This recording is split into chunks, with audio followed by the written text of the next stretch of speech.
39 वर्षांची दीर्घ आणि निष्कलंक सेवा. मालवणचे गटविकास अधिकारी श्याम चव्हाण सेवानिवृत्त होत आहेत. प्रशासकीय कारकिर्दीत आपल्या कामाचा वेगळा ठसा उमटवणारे आणि जनसामान्यांच्या अडीअडचणी सोडवण्यासाठी सदैव तत्पर असणारे व्यक्तिमत्व मालवण पंचायत समितीचे गटविकास अधिकारी श्री श्याम राजाराम चव्हाण हे 30 एप्रिल 2026 रोजी नियत वयोमानानुसार सेवानिवृत्त होत आहेत. ग्रामसेवक ते गटविकास अधिकारी असा त्यांचा 39 वर्षांचा थक्क करणारा प्रवास अनेक पुरस्कारांनी आणि यशाच्या शिखरांनी अलंकृत राहिला आहे. प्रवासाची सुरुवात देवगडच्या खडी गावातून श्री गणेशा.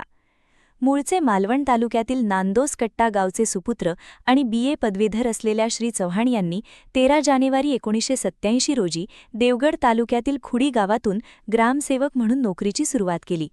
त्यानंतर त्यांनी तोरसोळे, वळीवंडे, चांदोशी, आरे, साळशी अशा दुर्गम भागात काम करून प्रशासनाचा पाया भक्कम केला. 1993 मध्ये त्यांची ग्रामविकास अधिकारीपदी पदोन्नती झाली. या दरम्यान 1994 मध्ये त्यांच्या मार्गदर्शनाखाली ठाकूरवाडी देवगड ग्रामपंचायतीला जिल्हा स्तरावर प्रथम क्रमांकाचा पुरस्कार मिळाला होता. प्रशासकीय कारकिर्दीतील महत्त्वाचे टप्पे. श्री चव्हाण यांची कारकिर्दी ही केवळ पदांचा प्रवास नसून ती लोकसेवेची एक अखंड चळवळ राहिली आहे. 2004 ते 2016 मालवण पंचायत समितीमध्ये विस्तार अधिकारी म्हणून सांख्यिकी, IRDP आणि कृषी विभागाच्या जबाबदाऱ्या यशस्वीपणे पार पाडल्या. 2016 ते 2019 जिल्हा परिषद सिंधुदुर्गच्या समाज कल्याण विभागात विस्तार अधिकारी म्हणून कार्यभार. 2019 ते 2023 मालवणमध्ये सहाय्यक गटविकास अधिकारी व प्रभारी गटविकास अधिकारी म्हणून धुरा सांभाळली.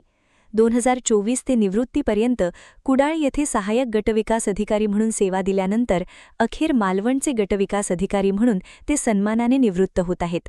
पुरस्कार आणि उल्लेखनीय कामगिरी. त्यांच्या कार्यकाळात जिल्हा आणि विभागाला अनेक सन्मान प्राप्त करून दिले.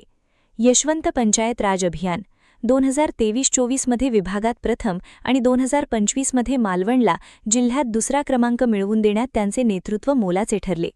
आदर्श पुरस्कार 2001 मध्ये त्यांना आदर्श ग्रामविकास अधिकारी पुरस्काराने गौरविण्यात आले. सामाजिक बांधिलकी. समाज कल्याण अधिकारी असताना निधीचा 100% विनियोग आणि दिव्यांगांसाठी UDID कॅम्पचे यशस्वी आयोजन केल्याबद्दल महाराष्ट्र शासनाकडून त्यांचा विशेष सन्मान झाला. इतर. कुटुंब कल्याण, बायोगॅस योजना आणि सूरज ग्रामविकास अभियानात त्यांनी जिल्ह्याला अग्रस्थानी ठेवले.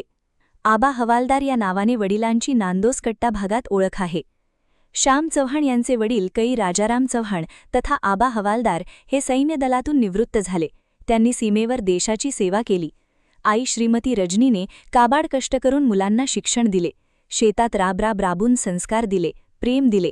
थोरले बंधू अशोक चव्हाण हेही जिल्हा परिषद सिंधुदुर्गच्या आरोग्य विभागातून नुकतेच निवृत्त झाले आहेत. तर दुसरा भाऊ विजय चव्हाण हा ST महामंडळामध्ये सेवा बजावत आहे.